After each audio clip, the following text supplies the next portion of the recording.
Hello everyone, and welcome back to another video. Doctor Who, a fun and popular science fiction series, one which has graced our screens for almost 62 years. And as of 2025, has been back on the air for almost 20 years, which is absolutely crazy to think about. Well, from Hartnell to McGann and Eccleston to Gatwa, the show has done many a controversial thing to keep the show interesting. The TV show movie had the revelation of the Doctor being half human. The 13th Doctor's era had The Timeless Child, a plot point which delved into the Doctor's origin. And as recently as 2023, we were introduced to Bi-Generation. I have bi-generated! But what does that mean? Well, from a literal point of view, we saw a new form of regeneration where the Doctor split his essence in two. Something which was very damaging and a thing he doesn't believe he would be able to survive again. The Toymaker declares that he will keep playing with the Doctor and decided to take his life to have the final game with another Doctor. This is where the oddity occurred. It's an anniversary, of course a multi-Doctor story was likely. We had this several times in Classic Who, and arguably the most famous occurrence was during Modern Who for the 50th anniversary, where the 10th and 11th Doctors teamed up with the mysterious War Doctor. This idea of splitting the Doctor in two was intriguing, especially as this was our first time meeting the 15th Doctor. He and Tennant bounced off each other so well in the showdown against the Toymaker.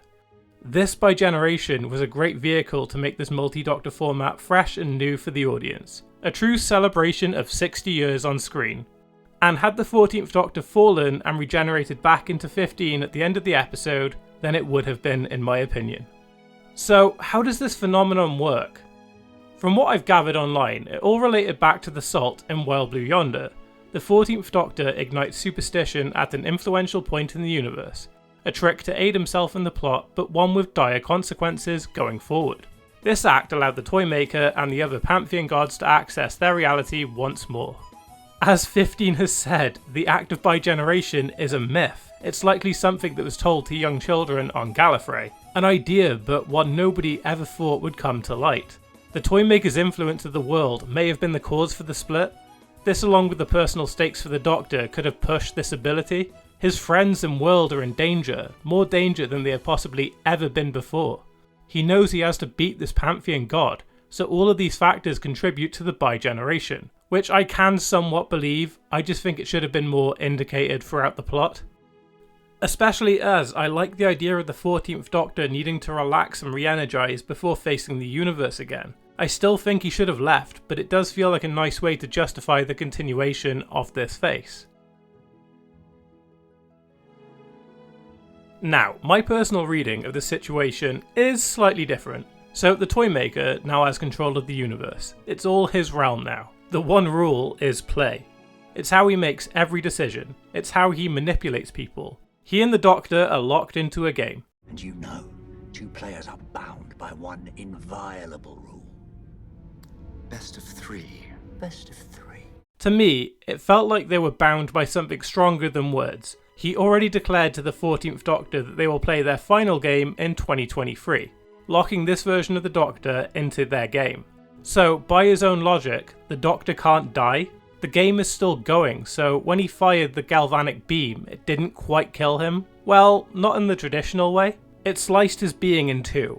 While this isn't canon, I feel like this makes sense, especially as the Toymaker's rules were lingering, enough to create a second TARDIS anyway. After all, each of them got to name a prize. RTD has since said that the Bi-Generation has extended to every regeneration across the timeline.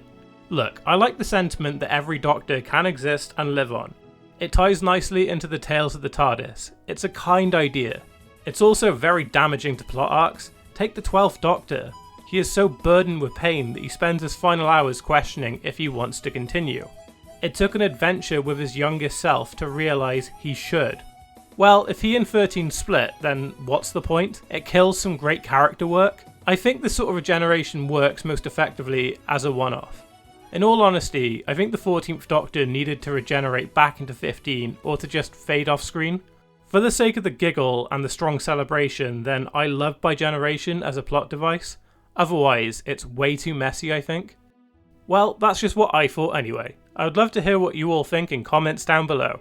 If you enjoyed what you saw and would like to stay up to date with my latest content, then please hit that like button and subscribe. Until then, I will see you all very, very soon.